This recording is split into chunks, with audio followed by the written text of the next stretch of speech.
If this Purdue season has told you anything so far, it's that on any given week, anything can happen. And if you remember the last time the Boilermakers took a trip out to Iowa City, that would definitely ring true for this week as well. Anything can happen. They went out there 2021 and upset the number 2 team in the nation. Maybe been a little bit of fraudulent at the time, but they still went out there in the middle of the season last 2 years ago and put it on them. A defensive, showing by that team, and it was maybe a little bit of a surprise at the time. But can they do it again? Let's discuss here on this edition of the Behind the Rails of Purdue Football Podcast on the Believe Network. Hello, friends. I am your host, Brice Vance. Thank you so much for tuning in to this edition of the podcast where we do a preview and a recap show and sometimes another third show mixed in throughout the week, throughout the college football season. And no matter how this season goes, we will have at least 2 episodes a week. And going to try to get something special planned for the bye week coming up here in a couple of weeks after Purdue takes on Ohio State next week. Then after that, they have the bye week. But let's not get too ahead of ourselves. Purdue is a 2.5-point underdog. The over-under for this game is 39.5 points. You know where I got those lines? And you want to know where I got them rather quickly? Bet online. It's week 6 of the college football season, and there's been college football been played for 7 weeks, almost after this Saturday, because we had week 0. But throughout this entire season, and for so many more sports, BetOnline is your number one information for all your sports wagering info. With all the up-to-minute stats, news, scores, matchup breakdowns, get the latest, like right now. Even if you're listening to this Saturday morning, right before kickoff, you can get the latest game odds, spreads, and totals from the NFL to college football right at your fingertips with BetOnline's real-time updates on stats, news, and odds. From week 6 all the way to the college football playoff and Super Bowl, BetOnline gives you access to the best football promotions, contests available anywhere online. Head to the website today or use your mobile device to get in on the action. Remember to use our promo code, the one that is associated with the Believe Network, BLEAV, Believe, to receive your 50% welcome bonus on your first deposit. Bet online, where the game starts. And let's start by looking back at that matchup in 2021. It was, I think, a matchup that not a lot of people expected Purdue to go out there and win. And I think you can draw some similar conclusions for this game. There's still a lot of people that coming off last week's blowout victory over Illinois, that there's still some people skeptical in the Purdue team that has been wobbling back and forth between looking really good like they did last week and not so good like they did against Syracuse and for parts of the Wisconsin game. And I'm right there with you. I'm a little bit skeptical that this team can go out there, Iowa City, and pick up a win. I think last week was great. We talked at length about it. It was a great win in dominating fashion. Illinois has definitely been a disappointment to this point in the season for a lot of people, including a lot of their own fans. But I think that Purdue has a good to decent chance of winning this game just because of what's going on the Iowa side. Last time Purdue was out there in Iowa City, it was a 24-7 win over the number 2 Hawkeyes at the time, giving Iowa their first loss. Purdue had 4 interceptions in the game and held Iowa to under 280 yards of offense. Cam Allen, if you remember, had 2 picks, and TJ Sheffield had a career day that famous day in Iowa City. And It's going to take similar effort for Purdue to pull off another upset because, according to the odds, it would be an upset.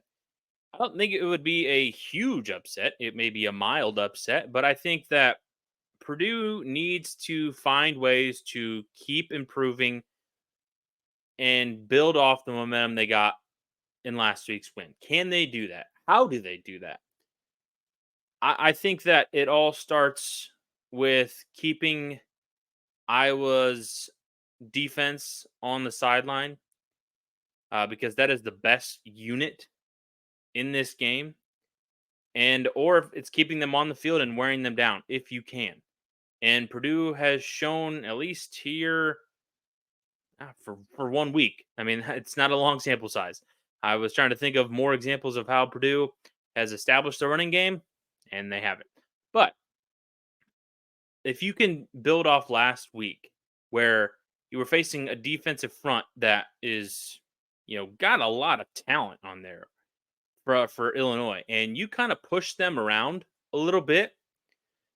I mean, more than a little bit. They pushed them around, and the defensive front for Purdue pushed around that offensive line. So I like starting and talking about the lines. I know it's not the sexiest place to start, but as as a former lineman, I look at that spot the most when I'm watching a game. Yes, a lot of people have their eye trained on the ball and watching the ball and seeing people make the catches and stuff like that. But I've over the last, handful of years have tried to train my eye to watch the lines. And that's where I think, a lot of these games, especially in the Big Ten West and the Big Ten Conference as a whole, these games are won and lost because Purdue's offensive line, I told you at the beginning of the year, has the potential to be at least in the upper half of the Big Ten as far as a power ranking or a hierarchy of offensive lines, and they showed that last week. I mean, you were waiting on Gus Hartwig to come back. Other than that, they've remained relatively healthy. You have Garrett Miller, who was coming back as well, and how he helps in the run game. And I think what they've been doing with some of the two back sets that they've had, with guys blocking for each other, even some of the wide receivers you've seen block pretty well along the edges. At least they did last couple of weeks, more so last week. I think if you can get this offensive line and to push around Iowa the same way that they did Illinois, even as to 75% amount of what they did last week, I think that you have a decent chance of winning this game because Iowa is very talented. They haven't generated a ton of sacks, I think 3 sacks on the year, but they still have 24 tackles for loss. So, about 5 to 6, about 6 per game. So, they're not great at generating a whole lot of pass pressure, which may favor this Purdue offense if they, decide to go with a more pass happy attack this week, which would stray away from what they did last week. But I think they found out that the running game was just going a lot better than maybe they anticipated last week, and just kept feeding it. And by the end of that game, they just had absolutely worn down Illinois. I don't know if you're necessarily going to be able to do that with Iowa this time around. Iowa is a much more talented team than Illinois is on that side of the ball in all three phases of the defense. Unless some injuries start to pile up and you start to test the Iowa depth, I think that it's going to be really hard to push them around for 4 quarters and throw on them. Really a lot effectively. Especially you're going to have to avoid Cooper DeJean because if you haven't seen some of his plays that he's made recently, I think he's been all over the place, and they've hinted and talked about quite a bit in the press conference for Kirk Ferentz this past week about using Cooper on the offensive side of the ball. So we'll see if he gets involved in the offense at all to kind of give them a spark as they introduce a new quarterback with Cade McNamara out for the year after he tore his ACL last week against Michigan State. It means Deacon Hill, the Wisconsin transfer, is now the starting quarterback. So we're going to get more detail into that. But finishing the point with the offensive lines and the lines in general, I think that this Purdue offensive line showed what it's capable of with having 200 rushing yards last week against a what I thought was a decently good um, front for Illinois, and they just pushed them around. I don't think they're going to be able to do that for 4 quarters, or even early on to potentially try and do that in the game later on. I just don't think that's how this game is going to play out. I think it's going to be a physical battle all the way throughout. And that was another concern going into that game against Illinois. Illinois plays a physical brand of football. Can Purdue match the physicality? And I think they did for the most part. Now you're going up against maybe an even more physical team in Iowa. Can you match that intensity? Can you match that physicality for 4 quarters? And I think that Purdue can. And I think that will help them keep this game close. I don't think this game ever gets out of reach by one score. Either way, whether Purdue goes up a score or Iowa goes up a score, I really don't see either team leading by double digits in this game. It should be a close battle all the way throughout, and I'll give you my final thoughts for a final score prediction later on in the game. So I mentioned Cade McNamara out for the year.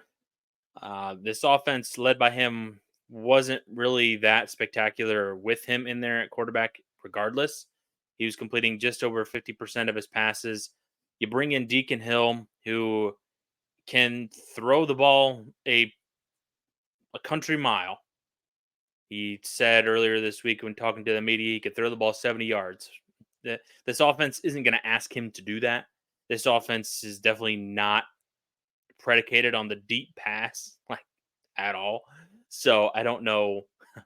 I don't know if that would ever come into play. Maybe one or two deep shots for this Iowa offense, and it would have to be my guess that a receiver breaking open free, like wide open, by a good amount for an Iowa quarterback to unleash it.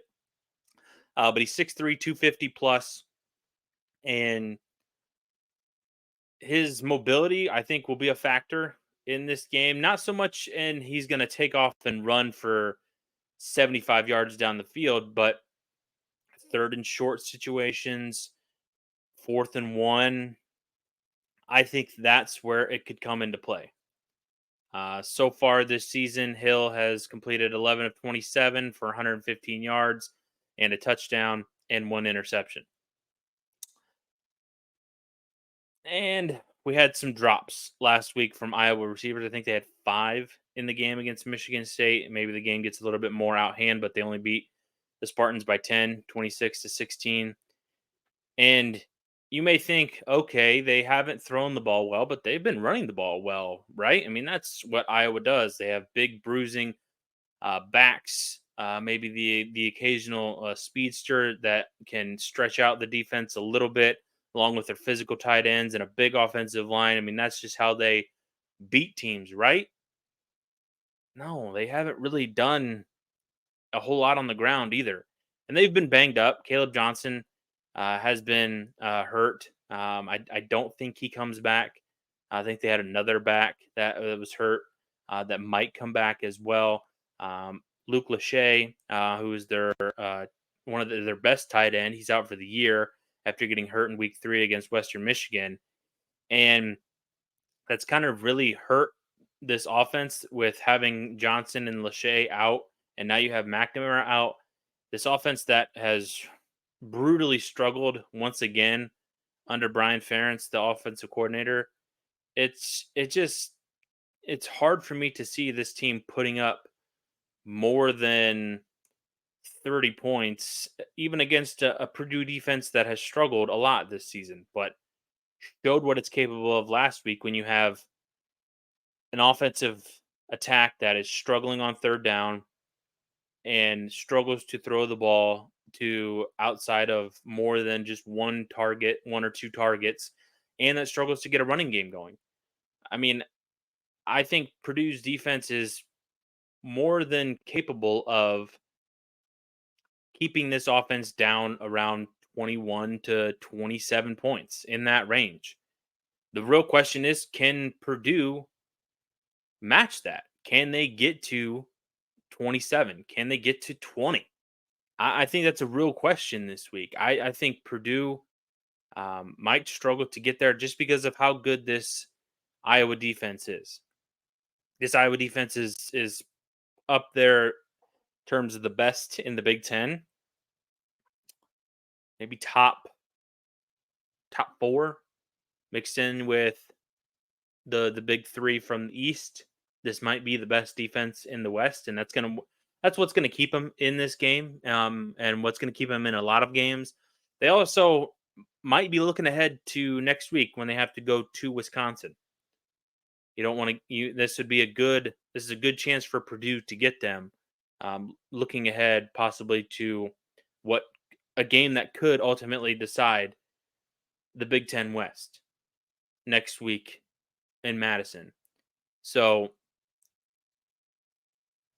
for Iowa offensively, it's all about stopping the tight ends because there's no running game that has really broken off, and there has been no real big receiving target that has been able to go off. If you can stop the tight ends and allowing them to be productive, you got a really good shot at winning this game.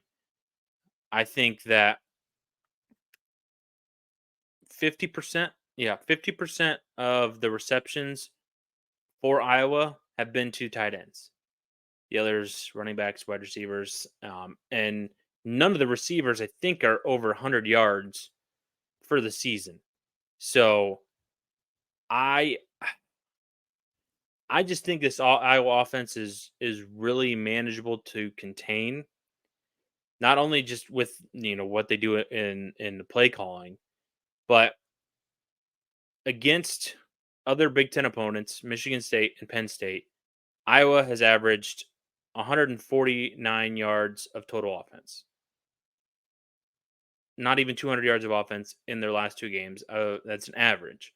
Now I know they averaged more last week and more than that in the Penn State because in the Penn State game they were just absolutely dreadful. I think they had 4 first downs the entire game and so many fumbles that it was just an absolute atrocious game to watch.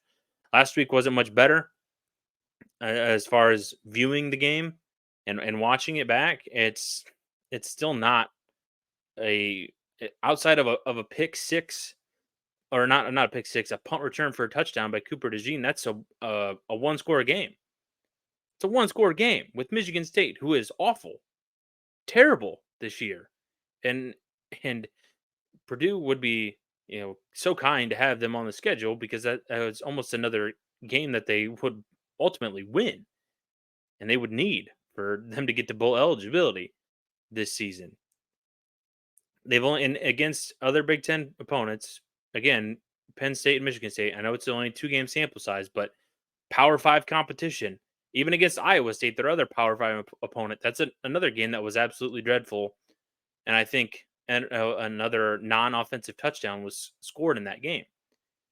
So I just think that with this team being so dreadful offensively, can't run the ball, can't throw to receivers, new starting quarterback, you're a little bit banged up on the offensive line. I think they had one new starter in last week, and you have your best tight end out for the year. You have other guys that are behind him that are talented. I just think that this Iowa offense is not going to be able to score, more than 24 points against this Purdue defense that definitely took a step forward last week. Can they keep up that momentum and can they keep that offense off the field and just keep them down again? I definitely think so. I think this is going to be an ugly looking game. One that we're going to be talking about on Sunday's recap. That is like, man, that was just absolutely dreadful to watch. Um, that was not pretty as far as high flying football compared to what Purdue looked like last week offensively as well, and we'll get to that side of the ball here in a sec. But I think if you can get this Iowa offense into third and long situations like you were against Illinois, you have a great shot because overall for the season, the entire season, Iowa has gotten 18 first downs when they are faced with a third down. They're 18 of 65. 18 of 65 and half of those, 10 of those first downs have been when the third down is accompanied by 1 to 3 yards.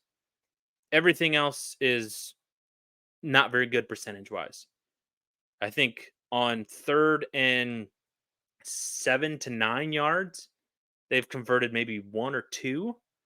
And I think it's also about the same for when they have third and more than 10 yards, 10 or more. They've only converted 2 of those, I think, looking at their stats earlier today. So if you can get them to third down, it's what Purdue was challenged with all last week, and they did very well all the way throughout the game. They gave up 2 third down conversions late in that fourth quarter, but for 85% of that game, Purdue was locked in on third down. And that's what they need to be in this game to keep them in the game. Because as we transition to the other side of the ball now,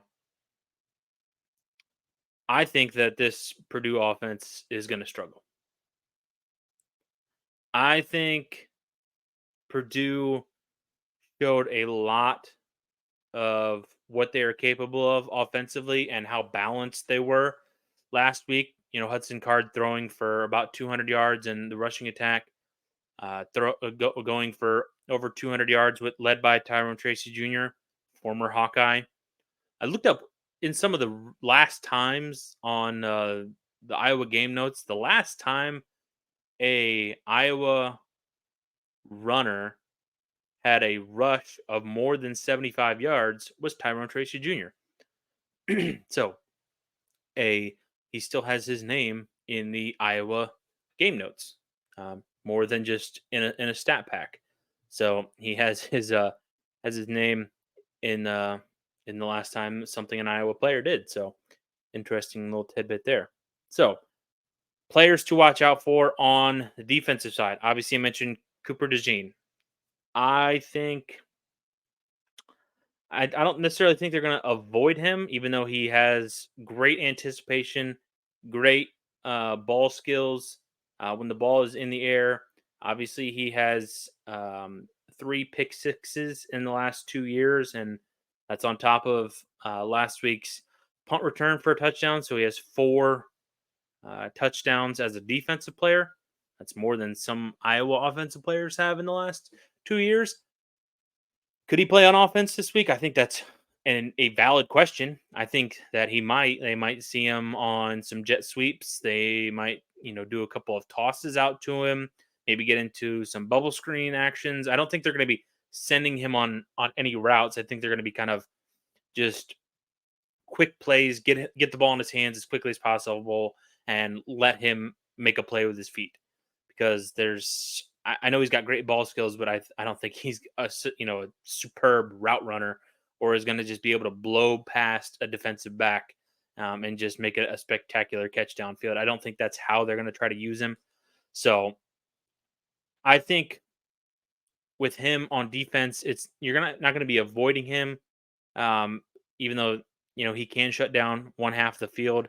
I still think that there are just multiple options for this Purdue offense to go to, whether that is Garrett Miller over the middle, right at Cooper DeJean, or Deion Burks, who exploded and had a really good game. Can he continue to do that? Because the last time we saw him have a great game was against Fresno State, and he was kind of quiet for the next couple of games before breaking out again last week. I don't want to see that necessarily boom or bust with Deion Burks. And I don't necessarily know if we're going to have that, but I would like to see him be more of that consistent guy that gets 6 to 7 catches for 70 to 85 yards on a consistent basis. Can this rushing attack also do what they did last week? Like I said, I think at the beginning, I don't necessarily think they're going to. I think they're going to struggle to crack 100 yards. And I just think that the offensive line is not going to get as much push as they did last week. I think this is going to be a defensive front for Iowa that is a little bit more physical, a little bit more athletic than what Iowa is or Illinois was.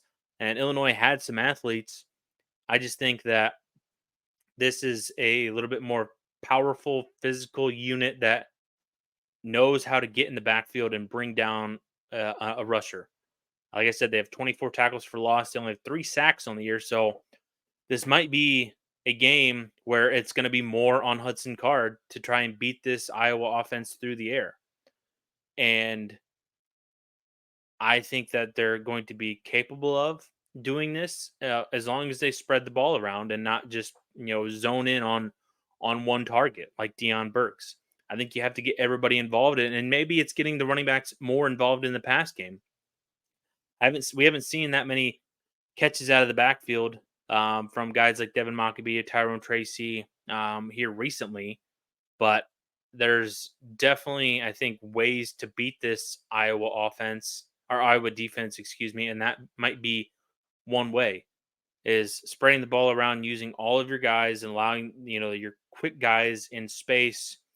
And who knows, we might see more of the other guys that we haven't seen so much this year. I mean, I think on the depth chart for the first time this season, we saw Jaron Tibbs, the 4-star out of Cathedral, true freshman. So, do we see him get in on some action, get a catch, or at least see the field at all?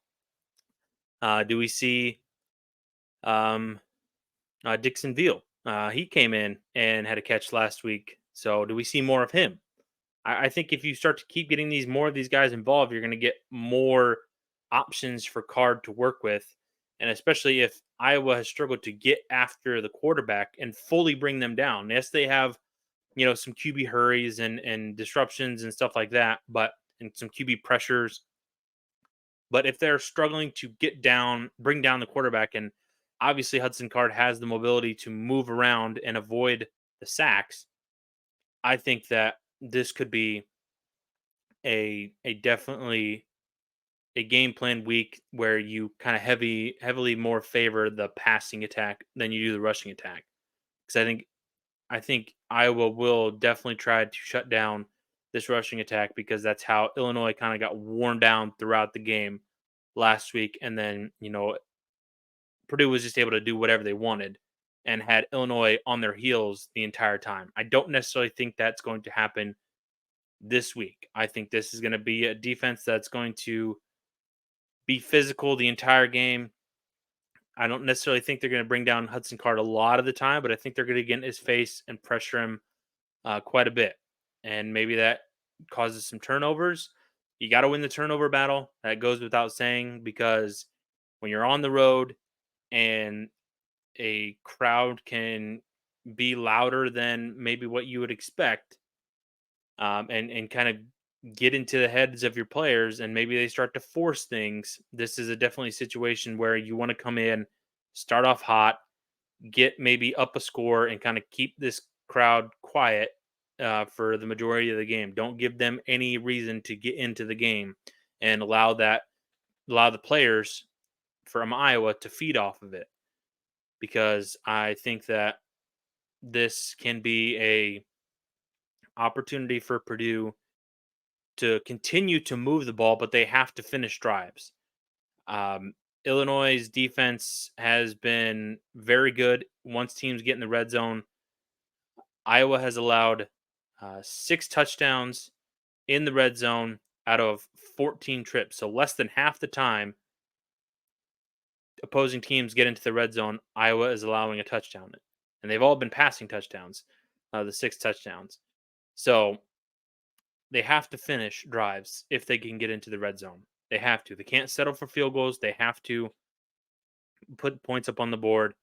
Because if you can get to 30, 31 points, I think you can win this game. This is definitely not going to be a shootout. Vegas doesn't think so. Anyways, the over under 40. So they think it's going to be a game that's going to be decided in the 20s, maybe not even the 20s, maybe the teens, the high teens, low 20s. And I think I'm bordering on thinking that it will be a game total score that gets above 40. I Before I give my final prediction here, just a couple of more things that I want to get, but I think it's going to be very close to that total. They may go slightly over, maybe. Things can get weird as far as scores, especially in the big. Last week was an odd score with 44-19. I don't think that's ever happened in Big Ten play. So, um, Deontay Craig, former kid from Indiana, plays along the edge. Is athletic. Is Can disrupt a lot of things. He made a lot of plays in that Penn State game that Iowa got drubbed in, but he was one that stood out to me in that game, being in the backfield all the time, making a lot of tackles.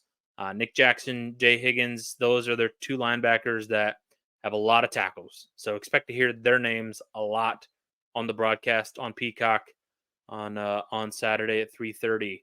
And if you haven't renewed your Peacock subscription or have canceled it, thinking after this game, we're going to be done with it, don't, because you're going to need it next week, and you're going to need it for those basketball games in November, December, and January, and in February as well. There's six Purdue basketball games that are on Peacock. So, and it wouldn't surprise me if this is the last football game that's on Peacock. I would hope not, since Purdue has already played 3 games on Peacock. I don't think it would be fair to the Purdue fan base to have it for more than a quarter of their season. That'd be a quarter of their games on a streaming service. I mean, I'm fine with games being on BTN, FS1, the 3:30 Fox game. I mean, maybe the Michigan game might get put on Fox because Michigan is beloved by the executives at Fox and those guys. So as long as it's doesn't interfere with the Colorado game, then then they will be maybe on Fox. But I would hope this is the last time they're on Peacock, but we will have to see. All right. Final score prediction. I know I said in the schedule episode that I think Purdue is going to win this game. I, however, think that Purdue is going to fall in this contest. I think that the offense kind of comes back down to earth. And I think the defense will probably play at a similar level as they did last week, but I just think that this Iowa defense is too good. I don't think you're going to score enough on them to win. Um, Even though with all the injuries on the Iowa offense and having a new quarterback, I think it could be a blessing in disguise in how they approach their offense. I think it could be slightly different with Deacon Hill's mobility. I think he might run the ball a little bit more.